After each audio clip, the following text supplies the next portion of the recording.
Hi mga mamsi, sa video na ito magwo-walk kami dito sa cliff at ito ay matagpuan dito sa Tinos. At kung nakita nyo, very impressive yung wall of cliff nila guys. At sa baba meron silang clear water na matagpuan dito at ito ay isang bay dito sa Tinos. At kung nakita nyo guys, tanghali na dito, alas 12:30 na.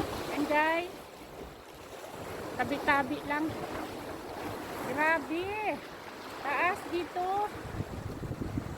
Yan o.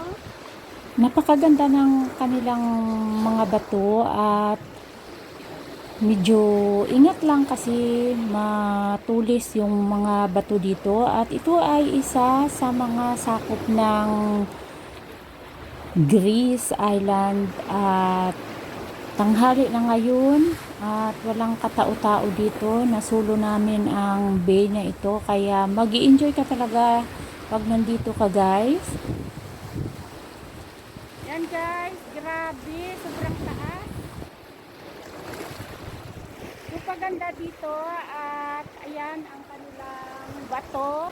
Ayan, para makita nyo rin, ito ang Tinos. At ang Tinos ay isa sa mga sakop ng Cyclades Islands Group dito sa Greece. Yan, si Mamsi nag-sunbathing na at medyo mahangin kaya tupi-tupi lang muna tayo. Follow for more.